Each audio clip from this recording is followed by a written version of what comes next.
Dans l'an environ 53-54,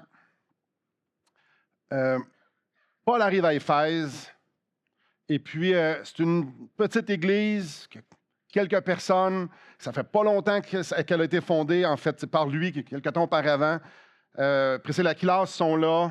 Fait que lui, il commence vers 53-54 à les enseigner jour et nuit. Encore et encore et encore. Et on lit ça dans Acte 20 au verset 31. Pendant 3 ans de temps, jour et nuit, il les enseigne. Entre vous et moi, ça devait être spécial d'avoir Paul, l'apôtre Paul, comme professeur à l'école biblique. Et non seulement c'était un enseignant, il devait être un enseignant hors pair, juste à le lire, il était un enseignant hors pair, mais il n'a pas juste enseigné nuit et jour, il a aussi vécu avec eux. Donc, les gens d'Éphèse, les anciens d'Éphèse, ont non seulement entendu l'enseignement de Paul, mais ils ont aussi vu à quoi ça avait de l'air de vivre selon l'enseignement, vivre selon ces vérités-là. Donc, ils ont vu Paul vivre ce qu'il enseignait pendant 3 ans. Donc, disons qu'ils en ont eu pour leur argent, les autres-là. Là. Vers 56-57, Paul part de là. Part de là, on voit ça toujours dans Acte 20. Plus ou moins 3 ans plus tard, Paul leur écrit la lettre aux Éphésiens. Spécial la lettre aux Éphésiens. Quand tu l'étudies un peu, quand on la regarde, les 3 premiers chapitres, c'est 3 chapitres de salut. Une explication de ce que ça implique, le salut. Et après ça, il y a 3 chapitres de l'ABC du chrétien. Mais moi, dans ma tête, c'est spécial. Il est en train d'écrire ça à des gens que lui, il sait c'est qui, là. Il les connaît. La lettre est un peu impersonnelle parce que c'est une lettre qui devait être passée dans plusieurs églises dans la région d'Éphèse. Mais il connaît ce monde-là. Là. C'est lui qui les a enseignés. Il a passé 3 ans avec eux autres. Il les connaît très bien, mais il sait ce qu'il leur a enseigné. Ça fait pas 10 ans. Ça fait 3 ans. Pourquoi il a écrit ça? Si on trace l'histoire de l'Église d'Éphèse, on va découvrir que c'est une Église qui avait beaucoup de connaissances. On va découvrir que c'est une Église qui faisait toutes les bonnes choses au bon moment, mais qui ne les faisait pas nécessairement pour les bonnes raisons. En fait, si on étudie l'Église d'Éphèse, on va voir que c'était des gens qui ne vivaient pas nécessairement ou qui ne vivaient pas vraiment les réalités de l'Évangile. Vous vous souvenez probablement ce que Jésus dit à l'Église d'Éphèse, Apocalypse 2. Ce que j'ai contre toi, c'est que tu as perdu ton premier amour. Ça, c'est à peu près 30 ans plus tard que la lettre. Quelques années après la lettre, Timothée est allé pour avoir un ministère. Puis si vous lisez les épîtres à Timothée, vous allez voir comme ça brassait Éphèse. Et on comprend que la première épître de Jean, donc 1 Jean, aurait été écrit à Éphèse. Éphèse, c'est une église qui savait beaucoup de choses, mais il était religieux. Ce qui les motivait à faire ce qu'ils faisaient, c'était pas bon.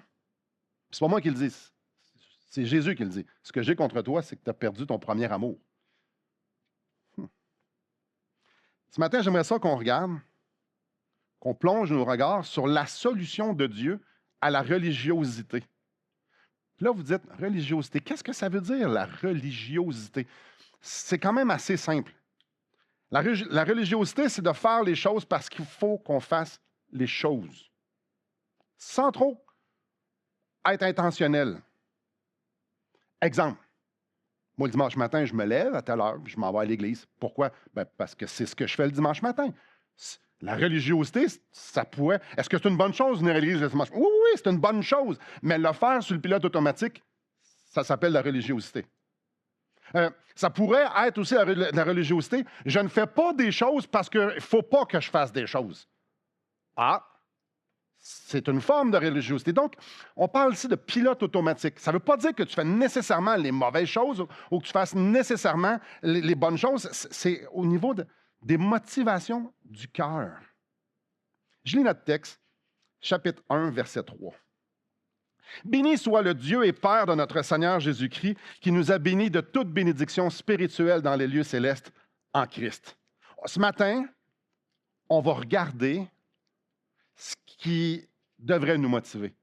Mais on peut se poser, je vais terminer avec ça tantôt, mais déjà en partant, mais qu'est-ce qui nous motive? Qu'est-ce qui nous motive de faire ce qu'on fait? Nos priorités, nos choix. Qu'est-ce qui nous motive? On commence. Ça commence avec le mot « béni ». Béni soit le Dieu et Père de notre Seigneur Jésus-Christ. Un petit mot, béni. Ce petit mot-là revient 8 fois dans le Nouveau Testament. Puis les 8 fois sont réservées à la même chose, à louer Dieu. C'est une expression de louange. C'est le sens d'élever celui qui est le seul digne d'être élevé. Ce n'est pas utilisé pour personne d'autre. Béni. La construction aussi du verset 3, c'est tiré de l'adoration hébraïque. C'est très commun, si vous allez dans l'Ancien Testament. Tantôt, j'ai lu avant ma prière, mon âme bénit l'Éternel, que tout ce qui est en moi bénisse son Saint-Nom. Mon âme bénit l'Éternel. C'est partout, ça c'est le psaume 103, psaume 104, mon âme bénit l'Éternel. Vous allez voir, c'est encore et encore, vous allez voir, mon âme bénit l'Éternel. C'est super commun. Maintenant, on va essayer de comprendre juste un petit peu pourquoi. On va comprendre en arrière, l'idée en arrière. Donc, on va reculer juste un peu plus loin que le mot béni. Et pour comprendre pourquoi le mot béni est utilisé, il faut comprendre un élément principal ou majeur. Le mot en hébreu pour le mot gloire. Pour nous, gloire, ça représente probablement quelque chose d'éclatant, de lumière. Nous, si on lit les Écritures, on va probablement arriver à la conclusion que la gloire, c'est quelque chose de brillant, qui est merveilleux. Et il y a plein de versets pour supporter ça. Mais le mot hébreu pour gloire, il n'y a pas une connotation de quelque chose d'éclatant. En fait, ça a le rapport avec du poids. Le mot gloire, ça a la référence à ce qui est pesant, à une lourdeur. Pas lourdeur, fardeau, c'est lourd, mais à quelque chose de substance.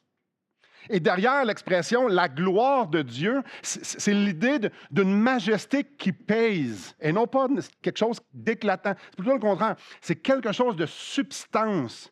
La présence imposante de Dieu. Dieu est celui qui a le plus de poids. C'est le sens de la gloire de Dieu. Dans Exode 24, on lit « La gloire de l'Éternel reposa sur la montagne du Sinaï. » La gloire de l'Éternel. Alors nous, peut-être, en 2026, au Québec, on dirait « Ah ouais, c'est la lumière. » Non, eux, c'est la conception, c'est la présence du Dieu éternel était là. C'est une question de poids et non pas de brillance. Dans Ésaïe, au chapitre 6, quand Ésaïe voit Dieu, il dit « La gloire de Dieu remplit le temple. » Sa présence, on parle de poids. Maintenant, quand on regarde l'adoration du peuple, souvent, encore et encore, ça commence par « béni ». Le mot qui est « béni », la construction de cette phrase-là, c'est tiré de l'adoration hébraïque, comme j'ai dit tantôt. Et le mot hébreu, ça implique d'élever, reconnaître ce qui est à lui. Donc, je reconnais ce qui est pesant. Je reconnais le poids de Dieu. Alors, c'est super intéressant. L'adoration hébraïque, c'est de reconnaître, ça commence par reconnaître le poids de Dieu, la substance. Reconnaître l'imposante présence de Dieu. Et dans l'Ancien Testament, c'est souvent utilisé pour répondre à une œuvre de délivrance. Tu reconnais l'imposante présence de Dieu, la lourdeur de Dieu dans la délivrance. Béni soit le Dieu très haut qui a livré tes ennemis entre mes mains. Alors, il y a des rois glorieux, il y a des gens qui s'attirent beaucoup de gloire. Non, la pesanteur de Dieu anéantit quelconque petite gloire humaine qu'il pourrait y avoir, parce que lui, il est le plus pesant que tous les pesants, que tous les légers. Exode 18, 10. Béni soit l'Éternel qui nous a livrés de la main des Égyptiens. Aussi glorieux que les Égyptiens étaient, aussi pesants que les Égyptiens pouvaient être, aussi pesantes et impressionnantes que l'armée d'Égypte devait être, le poids d'Éternel a fait choup. Et le terme béni, c'est on le reconnaît. C'est tout. On le reconnaît. On reconnaît que c'est toi qui as du poids. Je te bénis. Je reconnais que c'est toi le plus pesant. Je reconnais que c'est toi la substance. Je reconnais qu'il n'y a rien d'autre que du poids. Le reste, dans l'expérience humaine, on poursuit le vent. Toi, tu es la substance. Et souvent, tu es la substance qui délivre. Tu es la substance qui pourvoit. On le voit utilisé deux fois dans la dédicace du temple de Salomon. Dans les psaumes, c'est là encore, on reconnaît que c'est toi. C'est toi qui est imposant. C'est toi, la reconnaissance. Ici, Paul, comme j'ai dit, utilise la même construction qu'on retrouve dans l'Ancien Testament. Alors, ce qu'il est en train de dire ici au verset 3, « Béni soit le Dieu et Père de notre Seigneur Jésus-Christ. » Je reconnais que c'est toi qui as du poids. Il veut le magnifier. Il veut magnifier l'imposance. Imposance, ce n'est pas un mot. L'imposante présence de Dieu. Il veut le célébrer, exalter, le louer pour quelque chose qu'il a reçu. Béni soit le Dieu et Père de notre Seigneur Jésus-Christ qui nous a bénis. Le premier but, donner de l'importance à Dieu, parce que lorsque tu donnes de l'importance à Dieu, lorsque tu reconnais le poids de Dieu, tu reconnais le poids de ce qu'il donne. C'est super important, cette phrase-là. Le choix de mots que Paul utilise, ça met la table. Il utilise les mots qui ont la plus grande signification pour qu'il y ait la plus grande reconnaissance. L'idée, c'est de mettre en perspective ce qu'ils ont reçu. Alors, il va commencer en disant, ça vient de là. On le reconnaît. Et voici ce qu'il nous a donné. Pour beaucoup, merci Jésus, tu nous as sauvés. Ah, merci Seigneur pour mon salut. Merci, oui. Puis à un moment donné, il manque de mots. Tu sais, en français, action de grâce, reconnaissance, je suis reconnaissant de. Merci.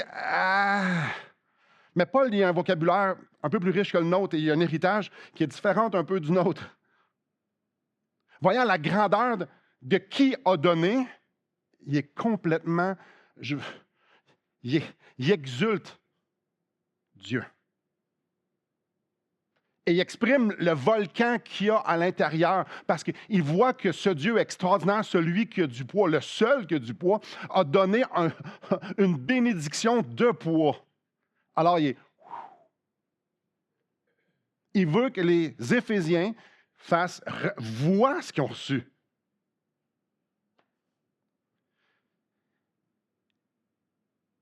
Il veut qu'ils voient l'auteur de leur salut pour comprendre leur salut. Maintenant, béni. Béni de toute bénédiction spirituelle dans les lieux célestes. On sait tous ce que ça veut dire, hein? Être béni de toute bénédiction spirituelle dans les lieux célestes en Christ. Je suis sûr qu'on fait un quiz ici, je suis sûr que tout le monde a la bonne réponse. Je ne le sais pas. On peut s'imaginer que c'est probablement ci, c'est probablement ça. Ça veut dire quoi être béni de toute bénédiction spirituelle dans les lieux célestes? Tu sais, tu es béni de toutes les bénédictions, mais c'est quoi toutes les bénédictions? Ça commence où puis ça finit où? Y a-t-il quelqu'un qui veut s'essayer? On va nous expliquer. C'est quoi toutes les bénédictions spirituelles dans les lieux célestes? Donc, dans une place infinie et parfaite, expliquez-nous, on va s'expliquer ensemble, c'est quoi tout ça? Oui. Je suis content que personne n'ait levé la main. Il aurait fallu qu'on en jase un petit peu, là. Mais qu'est-ce que Paul essaie de dire ici aux Éphésiens? Il y a quelqu'un qui a levé la main. Moi, super. Viendrez me voir après. 2 personnes, super. J'ai des meetings après. Formidable. Je vais donner la réponse. Est-ce qu'il est en train de parler de toutes les petites bénédictions? Hey, ce matin, il fait soleil. Avez-vous remarqué? Avez-vous remarqué? Oui. Avez-vous remarqué que ça fait plusieurs semaines qu'il mouille? Non. Mais gloire à Dieu. Il fait pleuvoir sur les justes et les injustes, et le soleil brille pour les justes et les injustes. Hey, mais est-ce que c'est des bénédictions? Hey, formidable. Vous êtes une bonne école du dimanche ce matin. C'est qui le plus fort? Jésus, exactement. Super. Alors oui, il y a plein de petites bénédictions qu'on pourrait avoir. Vous avez un beau sourire ce matin, extraordinaire. Hey, ça, c'est des belles bénédictions. Mais le contexte immédiat ne nous parle pas vraiment de cela. Pas nécessairement, mais pas du tout même. En fait, le contexte immédiat de Éphésiens chapitre 1, il est en train de parler du salut. Pour les 11 prochains versets, il va parler de salut. Une longue phrase qui parle juste à propos du salut. Encore une fois, mais pourquoi que Paul parle du salut, quelque chose de base, là, à du monde qui a enseigné lui-même 3 ans? C'est spécial. Pourquoi? Pourquoi leur rappeler le salut? Alors, on va aller au verset 18. Qu'il illumine. Donc, Paul prie pour les Éphésiens pour qu'il illumine les yeux de votre cœur pour que vous sachiez quelle est l'espérance qui s'attache à son appel. OK. Qu'il illumine les yeux de leur cœur. Donc, ils avaient une certaine connaissance, mais il y avait besoin d'une meilleure compréhension, d'une meilleure expérience. On le sait, ils étaient religieux, on le sait ailleurs. Eux, ils étaient convaincus qu'ils faisaient les bonnes choses. Et en fait, ils faisaient beaucoup de bonnes choses. Mais ce n'est pas parce que tu as la connaissance que nécessairement que tu fais les bonnes choses, que tu es motivé à faire les bonnes choses ou à ne pas faire les mauvaises choses. Donc, ici, Paul est en train de dire, je prie pour que Dieu allume les yeux de votre cœur. Parce qu'en haut, ils ont la connaissance. Mais il y a quelque chose au niveau du cœur qui est manquant. Et là, ça me fait penser un peu, beaucoup, énormément au peuple d'Israël. Avez-vous déjà lu l'Ancien Testament et dire, il là là, c'était pas fort, hein? Ils y refont encore, surtout dans le juge, ils ne comprennent pas. Dans le désert, c'est comme s'ils ne comprenaient pas. Ils ne comprenaient pas que murmurer contre Dieu, ce n'était pas une bonne chose. Ils ne comprenaient pas que parler contre leur leader, ce n'était pas une bonne chose. Parler de ne pas faire confiance à Dieu, c'est comme s'ils ne comprennent jamais. Là, ils s'en vont voir des idoles, puis là, Dieu les châtie, puis ils se repentent, puis ils s'en vont voir des idoles, puis Dieu les châtie, puis ils se repentent, puis ils s'en vont voir des idoles. Hé, je suis le seul qui fait comme... Ish. Puis là, vous dites, Simon, c'est exactement où ce que tu t'en vas. Bien, ça nous a été écrit pour que ça puisse nous servir d'exemple. Oui, c'est ça. Le peuple ne manquait pas de connaissances. Là. Mais pourtant, on lit dans Osée, « Mon peuple est détruit parce qu'il lui manque de la connaissance, puisqu'il a rejeté la connaissance. » Là, on va penser, comment tu fais pour rejeter de la connaissance? Là, tu dis, information, on ne peut pas faire ça. Je ne peux pas effacer mon disque dur. On ne peut pas faire ça. Ici, on est en train de parler d'expérimentation, de compréhension, de vivre de vivre le terme connaissance. Il y a beaucoup de l'aspect d'intimité relationnelle à ça. Donc, le peuple d'Israël avait la connaissance intellectuelle. Il allait au temple, il offrait des sacrifices. Eux, ils pensaient qu'ils faisaient les bonnes choses. Oui. Mais ils n'ont jamais compris ce que ça voulait vraiment dire être le peuple de Dieu. Parce que s'ils avaient compris, c'était quoi être le peuple de Dieu? Ils n'auraient jamais délaissé Dieu pour aller vers de vaines idoles qui n'existent même pas. Si ils avaient compris ce que ça voulait dire qu'être le peuple de Dieu, jamais ils se seraient refroidis. Là. Jamais ils auraient délaissé Dieu.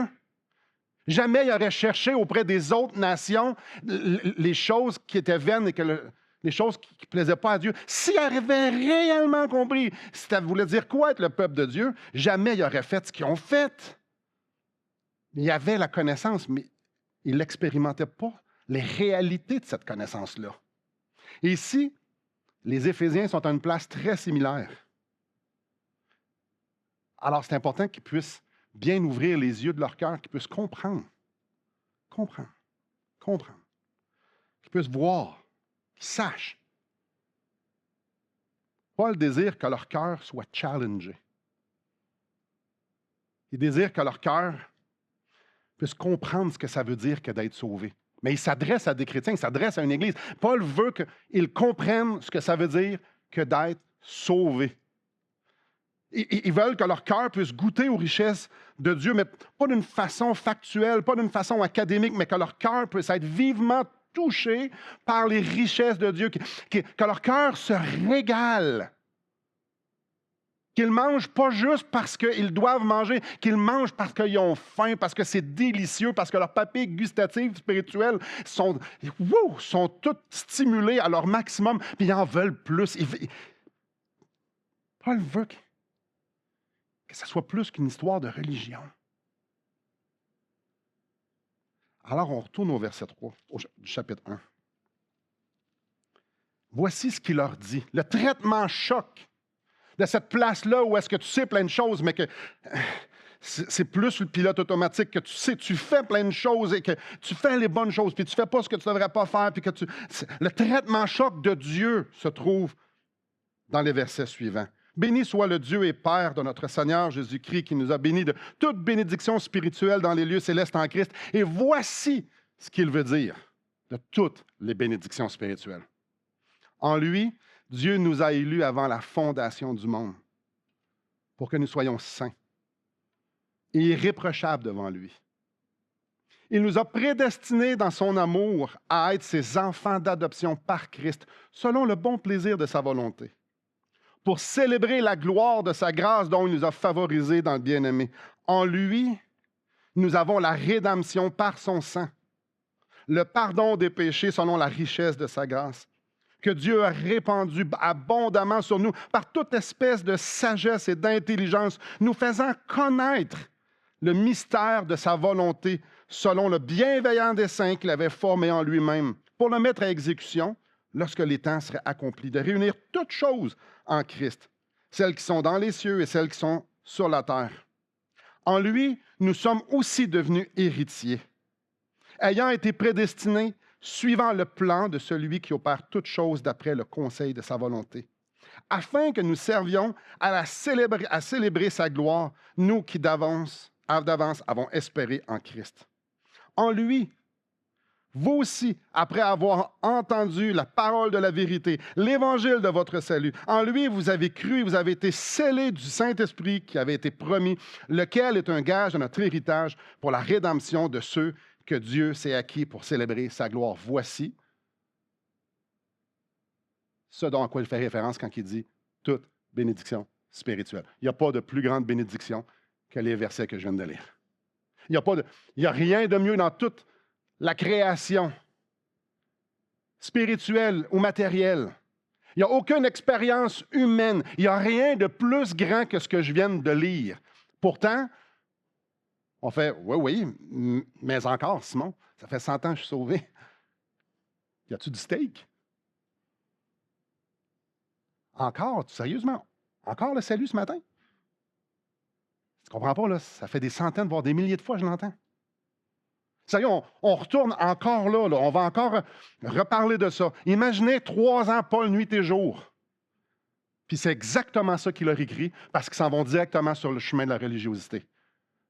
Et nous, on fait encore ça. Je l'ai compris que Jésus est mort sur la croix pour moi, là.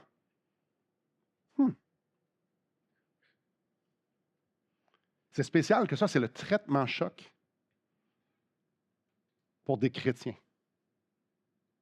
C'est ce que Dieu laisse à des chrétiens qui ont besoin d'avoir les bonnes motivations.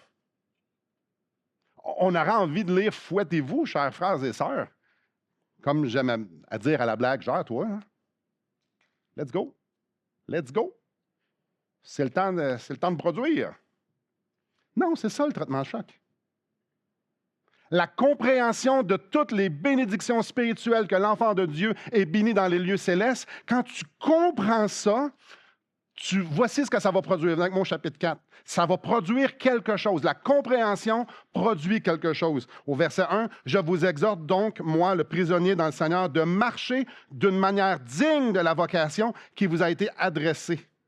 En toute humilité et douceur, avec patience, vous supportant les uns les autres avec amour. Vous s'efforçant de conserver l'unité de l'esprit par le lien de la... » Donc, quand je comprends, quand j'expérimente, quand je suis rassasié, satisfait, quand je... complètement saturé de l'œuvre de Christ, de l'œuvre rédemptrice, expiatrice, de l'œuvre de Christ à la croix. Hey! Ça va marcher d'une manière digne. Ça vient avec. Quand Dieu a du poids dans ta vie, quand Dieu a du poids dans ma vie, quand la présence imposante de Dieu a du poids, quand je reconnais la présence imposante dans ma vie, ça va produire quelque chose. Vous vous souvenez, sur le mont Sinaï, Dieu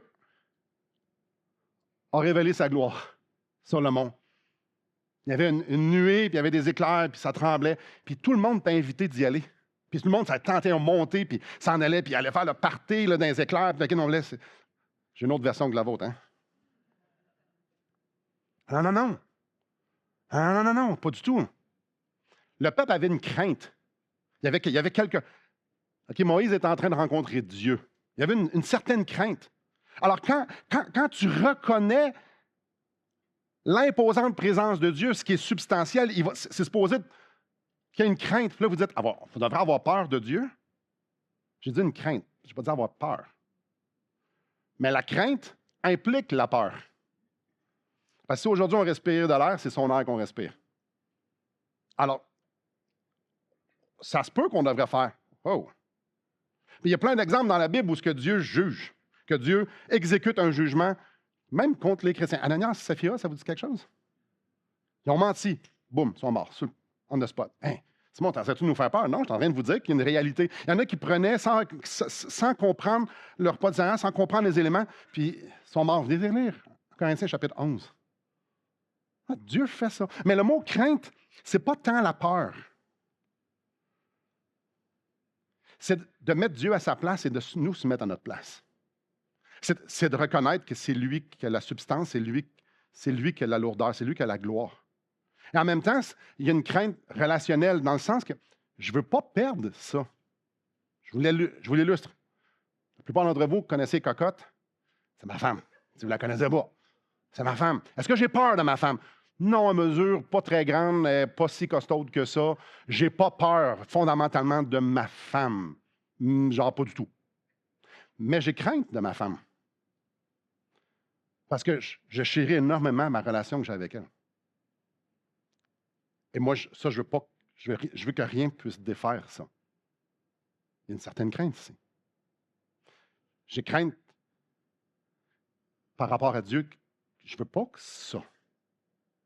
Quand tu reconnais le poids de Dieu dans ta vie, il y a une humilité qui vient. Il y a une appréciation, un contentement. Parce que si Dieu n'a pas beaucoup de poids, il ne m'en donne jamais assez, puis je devrais lui donner des conseils. Mais si je reconnais l'imposante présence de Dieu dans ma vie, ouais, je suis moins tenté à vouloir lui donner des conseils ou d'être fâché après lui. Quand j'expérimente qui est Dieu, et plus que j'expérimente Dieu, plus que je vais avoir soif de lui. Plus que je vais vouloir avoir soif de cette proximité-là, de cette euphorie-là, de cette « Ah, c'est bon être avec Dieu! » Il remplit mon cœur, il n'y a pas de mots pour ça. Il va avoir ce désir-là de vouloir lui obéir, pas parce qu'il me dit qu'il faut que j'obéisse, mais parce que je veux être proche de lui, puis je veux le connaître, lui. Enfin, je veux obéir, je veux pas qu'il y ait des choses qui viennent obstruer ma relation avec lui. Donc, il y a quelque chose de relationnel ici, là. Je vais vouloir qu'il prenne plus de place dans ma vie. Donc, je vais vouloir qu'il me donne plus soif pour que je puisse avoir plus soif, pour que je puisse boire, pour que je puisse être encore plus rassasié. Puis plus je vais être rassasié, plus je vais vouloir y obéir. Puis plus je vais vouloir y obéir, plus que je vais vouloir haïr mon péché, puis tout ce qui m'enlègue. Puis je vais vouloir qu'il me donne un cœur pour... En fait, ça ne s'arrête plus. Puis plus que je vais vouloir, ça recommence tout le temps. Si tu expérimentes Dieu, tu vas vouloir vivre dans cet écosystème-là où est-ce que tu es proche de Dieu, où est-ce que tu expérimentes Dieu, où est-ce que Dieu, qu'est-ce qu'il y a de mieux que ça? Je vous donne l'illustration comme finale. Pensez-vous qu'au ciel, pour l'éternité, à un moment donné, on va faire comme « Tenez-moi là. » Croyez-vous qu'à un moment donné, on va faire comme « Fait qu'il y a-tu des games des Canadiens ici? » Pensez-vous qu'on va poster des recettes puis ça va être excitant ce que ma tante... Pensez-vous que ça va être ça? Croyez-vous qu'on va être sur le fil d'actualité? Puis, oh, regarde ce nouveau vidéo-là. Pensez-vous qu'au ciel, on va trouver sa plate puis il va falloir se changer les idées, s'engourdir, avoir un gros fonds de pension? Pensez-vous qu'au ciel, ça va être ça? Puis on va faire comme, J'aimerais quasiment partir. Y a-t-il une porte de sortie? Là, on commence une couple de centaines d'années, milliers d'années, centaines de milliers d'années, c'est long l'éternité, à chercher une porte de sortie pour avoir goûté enfin quelque chose de bon. Avouez que ça n'a aucun sens. Alors, quand tu goûtes ça sur la terre, quand tu goûtes la présence de Dieu sur la terre, cette proximité-là, c'est juste ça que tu veux. Tu veux pas, tu cours après ça, là, Seigneur, je veux que je agrandis mon cœur, viens m'ouvrir les yeux plus grands, là, je veux tout voir, je veux être émerveillé par toi. Puis plus que tu y goûtes, plus tu vas dire, encore, je recommence la roue, là. Plus tu vas en vouloir, plus que tu... Plus. Jamais tu vas faire, hey, là, il faut que je sorte d'ici, moi. Faut que je pense un peu à moi, c'est pas reposant d'être avec la présence de Dieu. Je pense que je vais prendre un peu de temps pour moi. Mais non. Mais non. Ben non. Si on ne le fera pas au ciel, c'est la même chose ici. Hein. Quand tu expérimentes Dieu, tu vas vouloir vivre ton identité. Parce que c'est ça, ton identité. Tu vas vouloir plonger dans cet océan d'amour-là, puis tu fais, je ne peux pas croire, ça n'a pas de sens. Ben oui, je peux croire.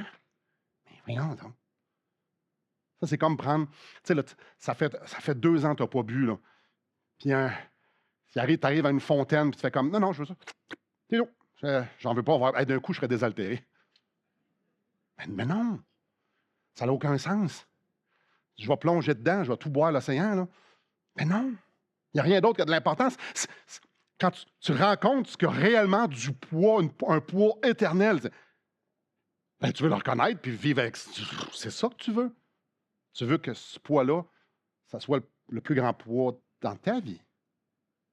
Mais on revient à notre verset.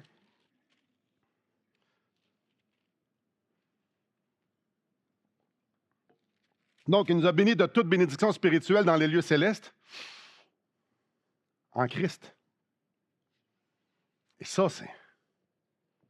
Ça, là... Je ne vous mentirai pas, si vous n'êtes pas là le mercredi soir, vous manquez quelque chose. On est en train de voir la suite de mercredi passé. Là. C'est pour ça qu'on n'est pas dans Marc à matin. Là. Ceux qui étaient là mercredi, vous irez... Allez les voir, ceux qui sont là. Si vous ne savez pas c'est qui, venez, vous allez le savoir. On était dans Romains 6. Ah, c'était délicieux. Délicieux. On a vu ça en Christ. Quel thème. Paul est en train de parler ici du en Christ. L'union du croyant avec Christ. L'union dans sa sainteté. Là, je vais dire des mots qu'on connaît les mots, mais on ne sait pas vraiment ce que ça veut dire. L'union dans sa sainteté. L'union dans sa justice. L'union dans sa mort, dans sa résurrection. L'union dans sa gloire éternelle. Puis là, on fait, ce sont tous des mots, mais... Ici, Paul parle du fait que le croyant ne font qu'un avec Jésus. Puis là encore, on fait, oui, mais encore. Qu'est-ce qu'il veut dire? Regardez au verset 4. En lui.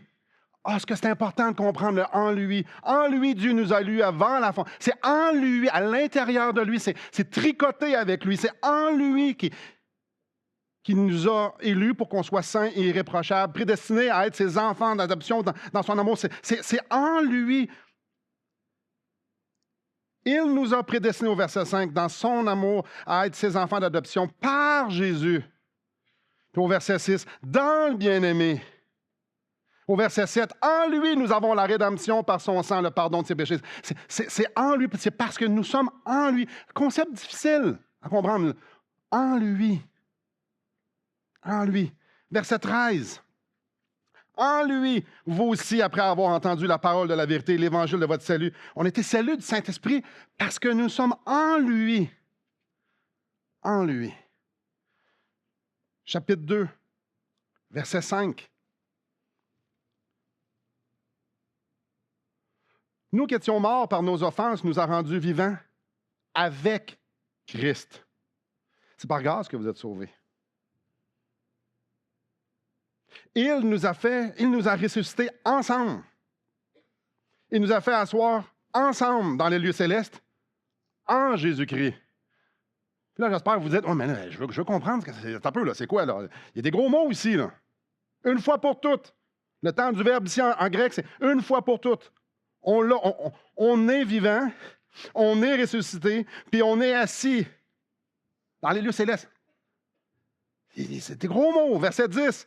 Car nous sommes son ouvrage ayant été créé en Jésus-Christ.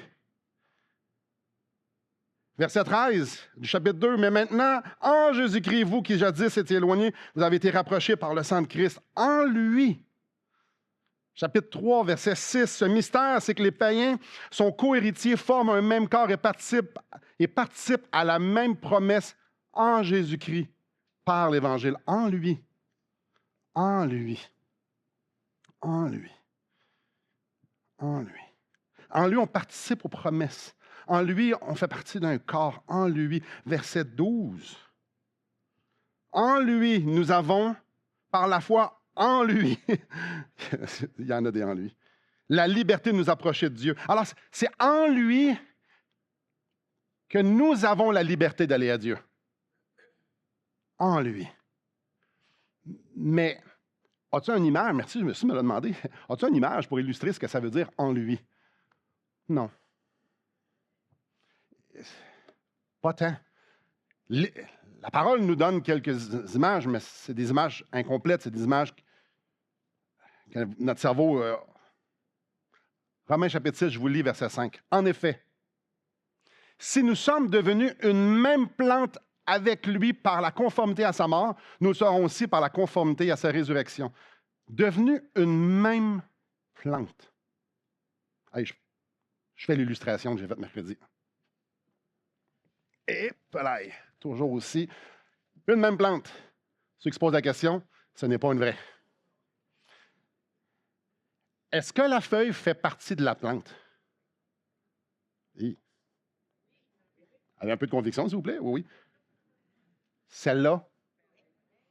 OK. Merci. Bon, c'est fini. On l'a compris.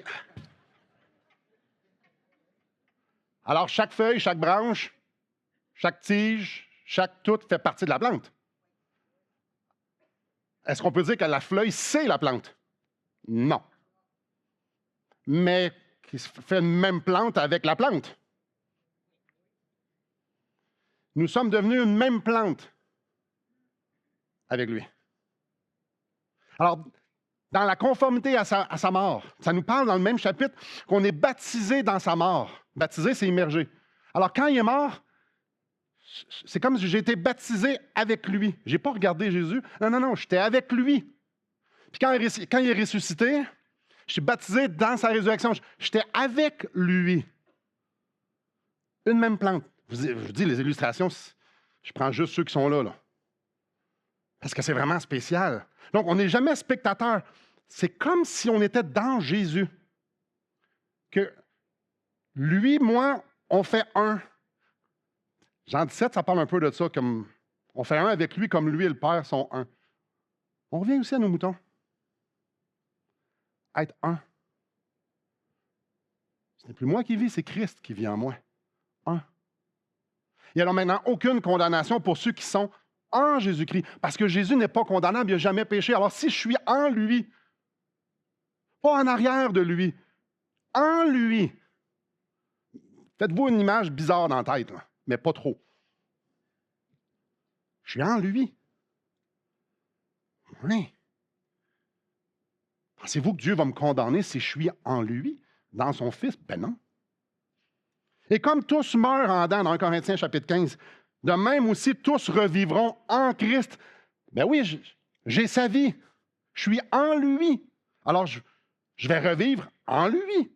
2 Corinthiens chapitre 5, verset 17, vous connaissez. Si quelqu'un est en Christ, tricoté, je fais la même illustration que mercredi. Y a-t-il quelqu'un qui voit le fil que je pointe ici, là? Mais vous êtes tous conscients que ça, ma chemise est pleine de fils. Mais vous ne le voyez pas. Qu'est-ce que vous voyez? Une chemise. Vous voyez une chemise. On voit une plante. Mais la plante est composée de plein de parties. Mais c'est une plante, ça, c'est une chemise avec plein de fils. L'illustration n'est pas assez bonne encore. Mais si quelqu'un est en Christ, il est une nouvelle création. Les choses anciennes sont passées parce qu'ils ont été crucifiés en Christ. Et voici que toutes choses sont devenues nouvelles parce qu'ils sont ressuscités en Christ. La personne qui met sa confiance en Christ, il me fait confiance, qui est mort à la croix avec Christ, et il est ressuscité aussi avec Christ. Dans Galates 3, on lit, maintenant, il n'y a plus ni juif, ni grec, ni plus esclave, plus libre, il n'y a plus ni homme, ni femme, car vous êtes tous un en Christ. Alors, ici, il y a des gens plus grands que d'autres, en grandeur, je parle. Il y en a qui ont différentes couleurs de peau. Il y en a que la pilosité est différente. Il y en a qui c'est... Bref, peu importe. Vous comprenez le principe. Mais en Christ, on est tous pareils. On est tous en lui. Colossiens 2, 10, ça nous dit, vous avez tout pleinement dans votre coffre à outils, dans vos ressources personnelles, dans votre expérience de vie, dans votre éducation, dans votre estime de soi. Vous avez tous tout pleinement en lui. Parce qu'en lui, tu as toutes les bénédictions spirituelles dans les lieux célestes. Tu peux-tu en avoir plus ailleurs? Non. Dans 2 Timothée 2, verset 10, ça nous dit, c'est pourquoi je supporte tout à cause des élus, afin qu'eux aussi obtiennent le salut qui est en Jésus-Christ avec la gloire éternelle. C'est sa gloire. Frères et sœurs, la pesanteur de Dieu, nous sommes à l'intérieur de ça. Nous sommes en lui. Sa gloire, c'est notre gloire, mais ce n'est pas notre gloire en tant que la feuille, elle se tient tout seul. C'est notre gloire parce qu'on est en lui. Ça, c'est qui nous sommes. Et tout le Nouveau Testament, c'est argument après argument pour nous faire voir, nous faire comprendre que c'est qui nous sommes. Venez avec moi dans Colossiens, au chapitre 3. Argument après argument, c'est de nous dire, « Hey, vous n'êtes plus des citoyens de la terre. » Non! Vous êtes des citoyens des cieux, on est des co-héritiers, on a l'Esprit qui témoigne à notre esprit qu'on est des enfants de Dieu par lesquels nous crions « Abba, Père ». Mais qui dit ça? C'est Jésus qui dit ça. On peut le dire parce qu'on est en lui. Chapitre 3, verset 1. C'est donc, vous êtes ressuscités avec Christ. Ben, c'est ce que je dis depuis tantôt. Cherchez les choses d'en haut. Pourquoi? Ben, Christ est assis à la droite de Dieu. Si c'est ça, ça va être pour l'éternité. Vas-y tout de suite. Là. Si tu espères que tu vas passer l'éternité avec Jésus, vas-y. Maintenant. Attachez-vous aux choses d'en haut. Mais ça a tellement de sens. Parce que quand je vais être en haut, je ne m'attacherai pas à celles qui sont sur la terre. Alors, c'est pour ça que non à celles qui sont sur la terre, le reste du verset 2. Ben là, ça n'a aucun sens que quand je vais être ici, je vais m'attacher ici. Je veux mon cœur expérimente la chose la plus extraordinaire, c'est d'être en lui pour l'éternité. Alors, je le suis maintenant. Mais le verset 3. Car vous êtes morts. OK. Je suis désolé si c'était une mauvaise nouvelle pour vous, mais en fait, c'est une excellente nouvelle. Vous êtes morts. Simon Ouellet est mort. Parce que je suis en Christ, vivant. Je suis mort. Ma nouvelle identité, c'est Jésus, c'est Simon Ouellet en Jésus. Ça, c'est ma nouvelle identité. Ça, c'est un costume. Laissez-vous pas... ça, c'est juste un costume. Ce que je vais être réellement va vous être révélé, puis on va tout savoir parce que on va le voir lui, parce qu'on va être comme lui. Ça, c'est juste un costume, frères et sœurs.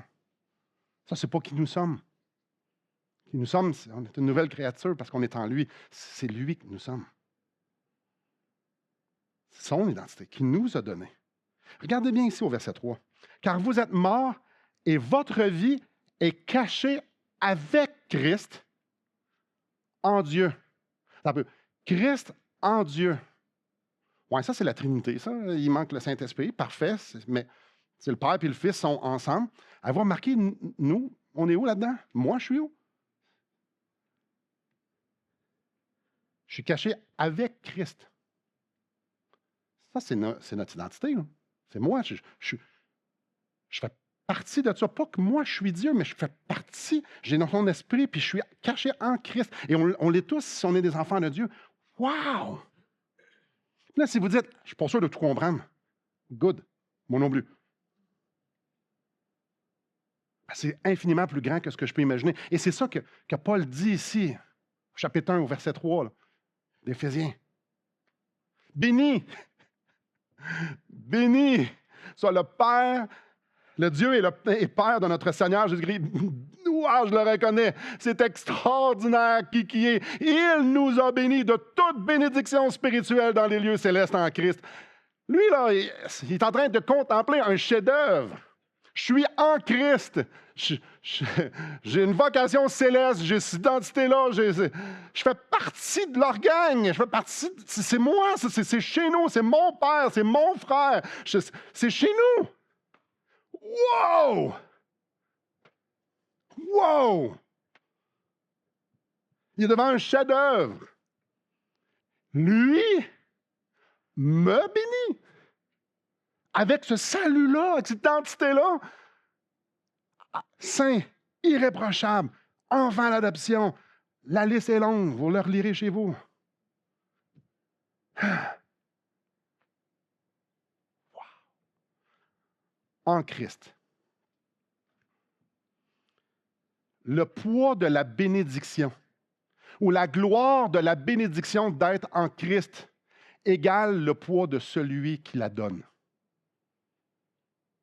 Je leur ai dit, le poids de la bénédiction égale le poids de celui qui la donne. Chapitre 1, verset 3.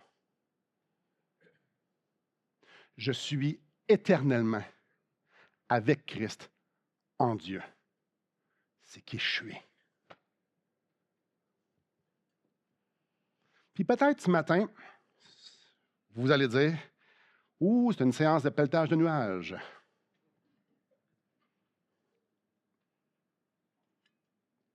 Peut-être ce matin, vous êtes en train de vivre des choses difficiles, vous faites comme, « Ouais, ça fait mal. » Ou peut-être vous avez des grandes décisions. Ou peut-être vous dites, « Moi, je ne suis même pas certain où est-ce que je m'en vais pour l'éternité. »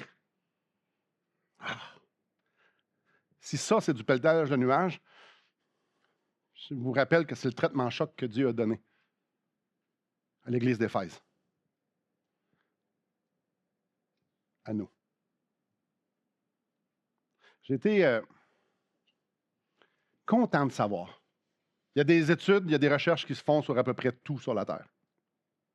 L'Université d'Ottawa a fait une recherche, a fait des études qui démontrent qu'après que quelqu'un se soit fait transplanter un organe vital, exemple, le cœur, la majorité des patients veulent profiter de ce qu'ils appellent comme une deuxième chance à la vie.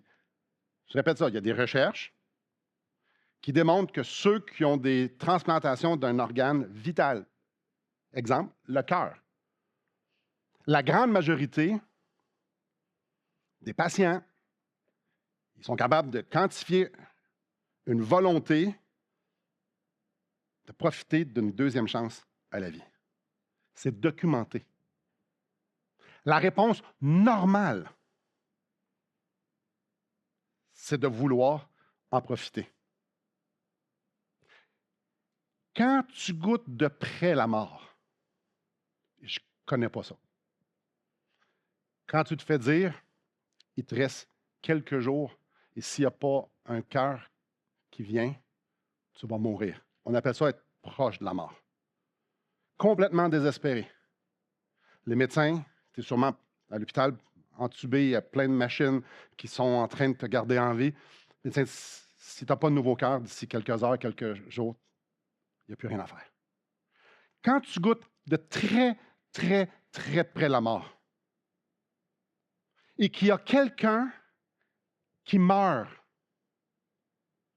et à cause que lui meurt, tu reçois l'organe dont tu as besoin pour vivre. Chez la grande majorité des gens, leur mode de vie change. Et plusieurs, pour honorer la vie de celui qui est mort. Imaginez. Il n'y a pas de Jésus là-dedans. Là.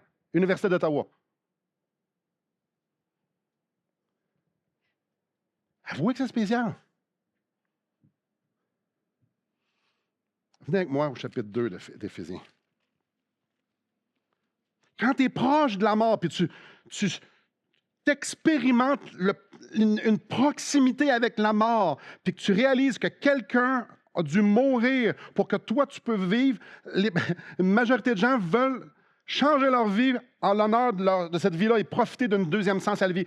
C'est spécial, ça. C'est des universités qui trouvent ça. Mais regardez au chapitre 2, verset 1. « Vous étiez morts par vos offenses et par vos péchés. » Dieu nous le dit. « Dans lequel vous marchiez autrefois, selon le train de ce monde, selon le prince de la puissance de l'air, de l'esprit qui agit maintenant dans les fils de la rébellion. Nous tous aussi, nous étions de leur nombre, et nous vivions autrefois selon les convoitises de notre chair, accomplissant les volontés de la chair et de nos pensées, et nous étions par nature des enfants de colère comme les autres. » Là, il est en train d'exposer les Éphésiens. On était proche de la mort. On était proche. Notre âme était morte et on vivait comme des morts. C'est clair. La réalité ici est claire. Et là, au verset 4, mais Dieu, qui est riche en miséricorde, à cause du grand amour dont il nous a donné, nous qui étions morts par nos offenses, nous a rendus vivants avec Christ. C'est par la grâce que vous êtes sauvés. Il nous a ressuscités ensemble. Il nous a fait asseoir ensemble dans les lieux célestes en Jésus-Christ. Là, tu te réveilles de ta mort, puis tu dis, il y a quelqu'un qui a donné sa vie pour moi. Mais on ne parle pas que j'ai reçu un cœur parce que quelqu'un a eu un accident d'auto. Là. J'ai reçu un cœur parce que Jésus-Christ a pris la décision de se sacrifier pour moi. Il a pris la décision de se sacrifier, de donner sa vie. Et il s'est offert en sacrifice. Parce que nous étions morts et c'était la seule chose qui pouvait être faite. Alors c'est pour ça qu'on lit au verset 8, car c'est par la grâce que vous êtes sauvés, j'espère. C'est par le moyen de la foi, cela ne vient pas de vous, c'est le don de Dieu. Mais oui, je reçois la vie. Ce n'est pas par les œuvres afin que personne se glorifie. Il n'y a rien que tu peux faire pour pouvoir mériter que Dieu vienne mourir. Il n'y a rien.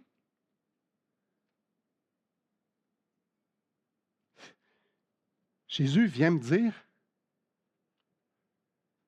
lui le juste, lui qui n'a jamais péché, la deuxième personne de la Trinité, le Créateur qui s'incarne, il vient me dire, Simon, on va mourir ensemble. Moi, je vais donner ma vie, puis toi, tu vas abandonner la tienne. On va mourir ensemble. Moi, je dis oui. Oui. Oui. On va mourir ensemble, Simon, pour qu'on puisse vivre ensemble. Pas que tu vives ta vie, je veux que tu vives la mienne. Je vais prendre ta mort, tu vas vivre ma vie. On va mourir ensemble, puis on va vivre ensemble. En lui, baptisé dans sa mort et baptisé dans sa résurrection. On va mourir ensemble, puis on va vivre ensemble. Y a-t-il quelque chose de plus glorieux que ça? Y a-t-il quelque chose de plus glorieux que ça? Est-ce que ça a du poids, ça, ce matin? Ça en a pour ceux qui... C'est un vrai cœur, ceux qui sont à l'hôpital, ça a du poids pour eux. Imaginez, pour nous, c'est éternel. Parce que si ça a du poids, ça change tout. Ça change la motivation de tout ce qu'on fait. Regardez au verset 10. La suite. Car nous sommes son ouvrage ayant été créé en Jésus pour de bonnes œuvres que Dieu a préparées d'avance afin que nous les pratiquions. J'ai une vie pour toi. Ensemble, on va la vivre. La compréhension de notre identité produit en nous ces nouvelles affections, là, la réalisation de qui nous sommes en Christ, de notre identité, ça nous apporte à avoir de nouvelles aspirations. Ça nous amène à avoir une autre marche, à comprendre les choses complètement différentes. Je ne vais pas à l'Église parce qu'il faut que j'aille à l'Église. Je ne fais pas les choses, je ne lis pas la Bible parce qu'il faut que je lis la Bible. Non, c'est pas ça. J'aime pas ma femme parce qu'il faut que j'aime ma femme. Ça n'a rien à voir. Chapitre 4, verset 1, je vous exhorte donc, moi, le prisonnier dans le Seigneur, à marcher d'une manière digne de la vocation qui vous a été adressée. La vocation qui m'est adressée, c'est de vivre la vie de Christ. C'est de vivre dans la réalité des bénédictions spirituelles dans les lieux célestes. C'est ça ma vocation. En conclusion,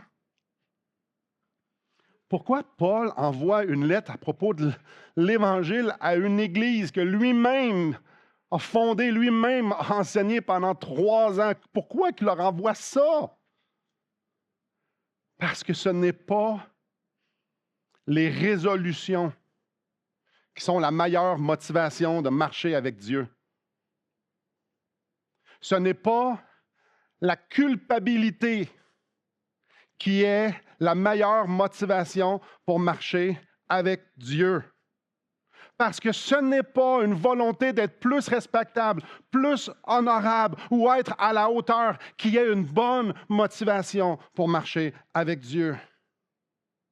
Ce n'est pas de vouloir se conformer. Écoutez bien le prochain. Ce n'est pas une volonté de ne plus pécher qui est la meilleure motivation pour pouvoir marcher avec Dieu. Non. La meilleure motivation pour marcher avec Dieu, c'est de l'aimer.